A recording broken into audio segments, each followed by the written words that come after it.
बच्चों के लिए 10 लाख रुपए की बॉन्ड पॉलिसी लगाई है, उसके विरोध में बच्चे देखिए, इसके बारे में जो राजनेताओं के बयान है, मैं समझता हूं को बहकाने वाला काम कर रहे हैं।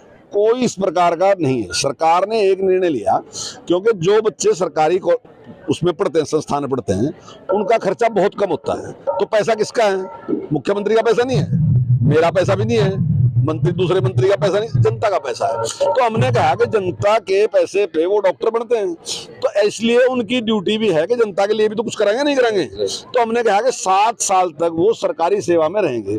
ठीक है, सरकारी सेवा में जो रहते हैं उनकी तनख्वाह कुछ कम है, प्राइवेट में ज्यादा है, लेकिन भैया आप पढ़ते टाइम उस टाइम आप पे इतने पैसे नहीं थे, उस टाइम आपने जनता ने आपको सहयोग किया, तो अब आपकी ड्यूटी है 7 साल तक आप जनता की सेवा करें। अगर आप इस बात से सहमत नहीं है और आप चाहते हैं कि हम तो ज्यादा पैसे लेंगे, प्राइवेट में जाएंगे, तो हमने कहा कि एक बॉन्ड है 40 लाख का, ये आप अपने 1 लाख तो नहीं मांगे, उस 40 लाख आप उसमें से कुछ पैसे देंगे, वो पूरा कर दें।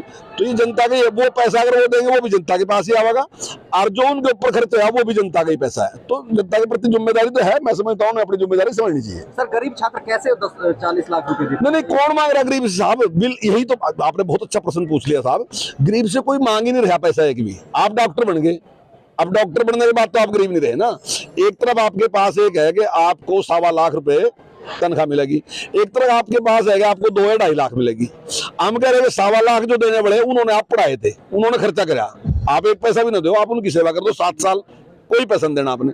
लेकिन अगर आप कहें कि नहीं साहब मैं नहीं आपकी सेवा सुवा करता, मैं तो अपनी बुद्धि से पढ़ा सारा कुछ था, मैं तो प्राइवेट नौकरी करूंगा, तो ठीक है, आप किस्तों में 40 लाख उसके दे दो। जो आपको अगर 2.5 लाख वहां मिलते हैं तो उनमें से 50-25 25 हजार करके उसके पैसे, तो क्या बात थी? जनता के पैसे, कोई हमारा पैसा तो नहीं है।